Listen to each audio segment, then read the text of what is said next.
Welcome, learners. This section is going to be on interpreting quality control.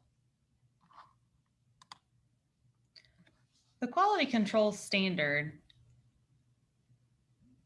as we have already learned, was created by the Clinical Laboratory Improvement Amendment. And if the manufacturer requires external quality control, then two levels of quality control must be used and acceptable.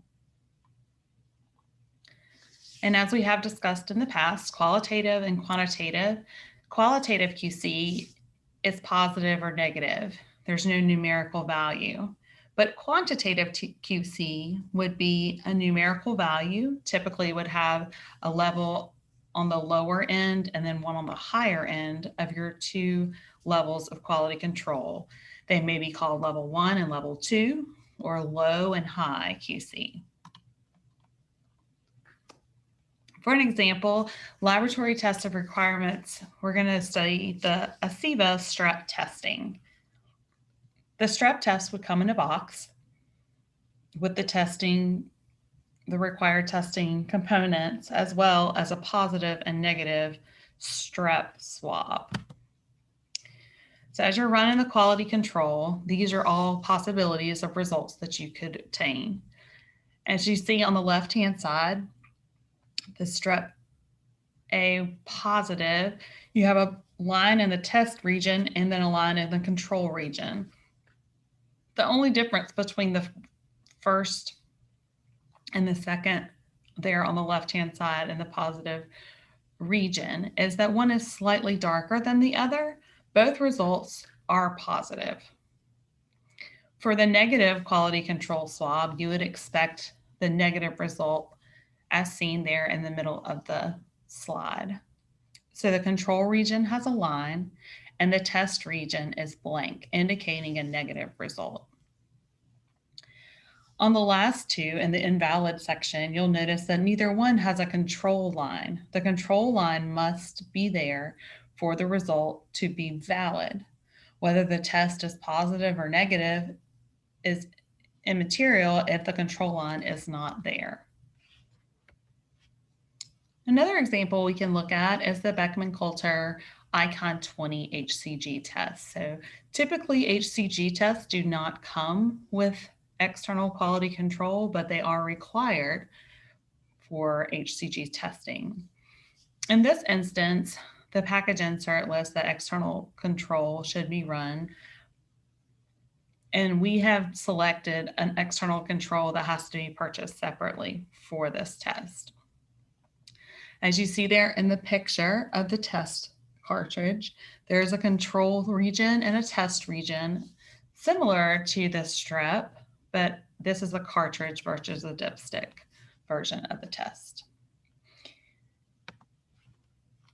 Let me go back and talk about this too. So again, just like the strep, if you have a positive result, you would need to have a line in the test region and a line in the control region. For a negative result, you would have a line in the control region and no line listed in the test region. And of course, any background that is not clear and any missing control line in the control line region would be an invalid test.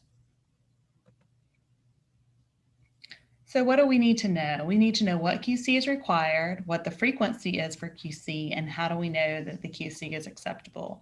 So we learned the QC is required and the frequency from the package insert. And if your lab has a procedure that is documented, you want to make sure that you're going to follow anything additional in the procedure. And how do we know if the QC is acceptable?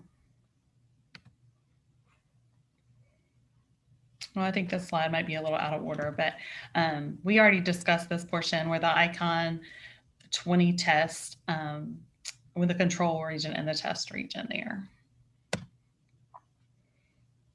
So we're going to talk about urinalysis, and then we'll talk a little about interpretation. So urinalysis is typically run on a dipstick. So multi-sticks, 10 SG are strips that when urine is applied, the different analytes are on each little square. There's chemicals on squares on the strip, and they will be read at a certain time. So it's a timed test. Here pictured is also a picture of the quality control that can be used for this test. This is the same quality control. It's a urine quality control, and it can be used for urinalysis and for urine HCG testing.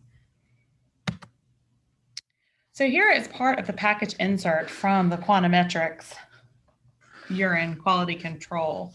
So when you open a new box of Quantimetrics QC, so the Quantimetrics QC is here, as you see the Dropper Plus #1 and #2. When you open a box, it's going to have a package insert, and on this package insert, there is going to be lots of different acceptable ranges for a variety of different instruments and strips. So here we're looking at the Siemens visual testing strips only. So this would be a visual review where you would set a timer and interpret the test visually. And just moving forward just a little bit, we'll go right back to that same thought. The Clinitec is a urinalysis instrument. So you'll see here where it has that Quantimetrics test strip set on the urinalysis machine. And this is going to interpret, instead of a visual test, it's going to interpret it automated into the machine. And then the machine will print off the results. And when you use a machine, you're going to have to use a different set of acceptable ranges. Those fluctuate between a visual test and Clinitec status or any other kind of automated result. They're not going to be way different, but they are different enough to where you need to make sure that whatever test instrument or visual testing that you're completing, that you find the specific acceptable ranges for that test. So here, with the Clinitec status, let's say we run a urinalysis QC and we're running level 1, and we notice that whenever the strip prints off, it's got a glucose positive, and all the rest of the results are within the acceptable range. So they all are either a negative or within those numerical ranges that are listed there for level 1. If that happens, then QC is not valid. You want to make sure that QC is repeated and that you have every analyte listed there is within the acceptable range before you proceed. And before we run patients, we want to make sure that we are running level 1 and level 2 at the acceptable frequency. So whether for your laboratory, it could be weekly, it may be every time you open a bottle of test strips, but what it is determined for your laboratory, according to the package insert and your lab procedure, you'll have that completed, and you will have an acceptable QC before any patients are run. We never want to run patients and then run QC. QC is designed to let us know if something is incorrect with the instrument or the operator or any of the components of the testing. And those are always needing to be validated prior to running patients. So as we just spoke about, is each analyte on the urinalysis strip within the acceptable range? If yes, proceed. If any is out of range, we need to repeat the quality control and only run those patient tests if the quality control is acceptable.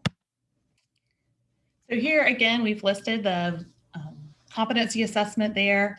You can type that into your browser and it should give you the competency assessment. Also, this Zoom meeting that you are invited to, it should also have the link included in that email. So if you need the link, of course, reach out to me individually, but and we can review any questions you may have. Feel free to email me. Thank you for joining me today.